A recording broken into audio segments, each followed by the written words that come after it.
Hi, and welcome to Burton-on-Trent Railways today. The Tutbury Jinny was the name given to a local rail service between the stations at Burton-on-Trent and Tutbury. The line was officially opened by the North Staffordshire Railway Company on September the 11th, 1848. Later, 3 intermediate stations opened on the route at Horninglow, Claymills and Burton-on-Trent.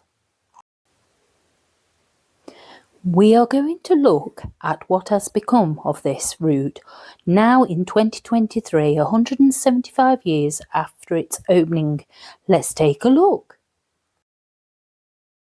The Ginny would leave Burton-on-Trent from the bay platform at the north end of the station. The wide way between the platforms is where the bay platform once stood.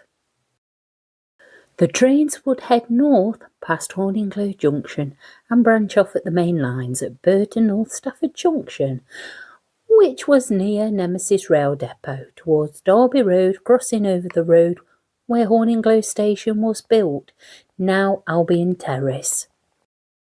Horninglow Station was opened in 1883. It had 2 platforms. The buildings were of timber and brick and the largest of 3 station buildings. Horninglow signal box was also located at the station. The station was closed on the 1st of January 1949. Excursions remained to pass until the 1960s. The final freight train passed through Horninglow Station April the 2nd, 1966. The signal box closed the same day. Later that year, the station building was reopened as a cafe and demolished in the 1990s for a housing development, now Albion Terrace. The line continued towards the Trent and Mersey Canal towards Stretton Junction. The line from the Hawkins Lane and the line from Shobnall Wharf converged across the canal before heading towards Stretton and Claymills station, following what is now Princess Way towards Bridge Street. Station walk in Stretton, the path takes us towards where Stretton and Claymills station once stood. This digital recreation shows us how the platforms would have looked like at Stretton and Claymills station. Stretton and Claymills Station opened in 1901.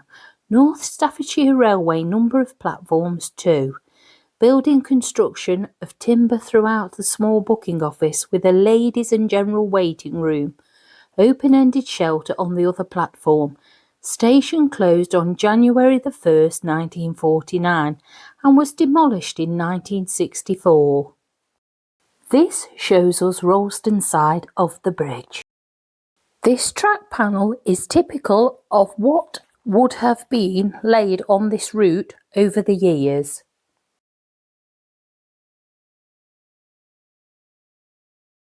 The path continues towards the end of the platform. The track went under the road bridge at Bridge Street.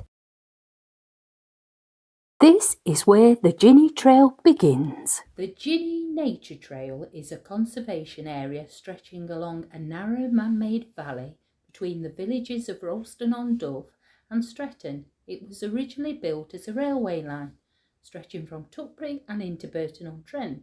However, today it remains as a rural walk kept as a nature conservation area stretching approximately 2 kilometres.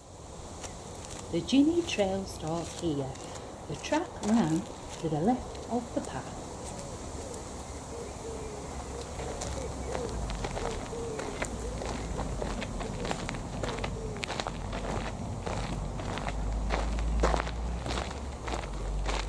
There is a pond to the left of the small fen.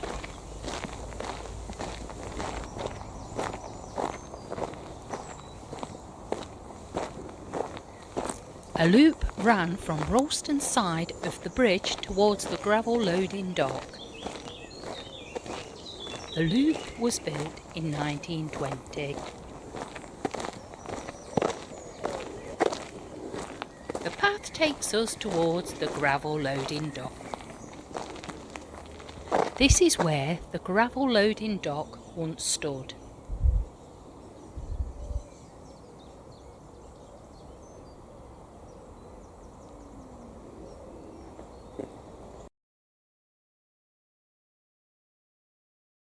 Another great illustration of how the dock looked back in its day.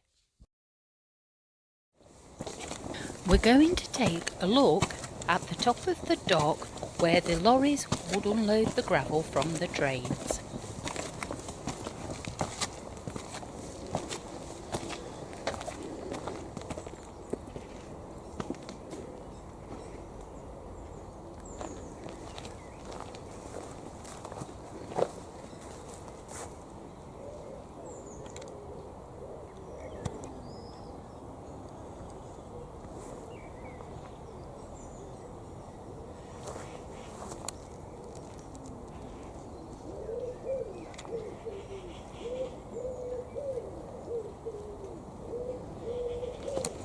The path continues to follow the line towards Ralston Station, where we will explore in part 2 of our journey along the Tutbury Ginny.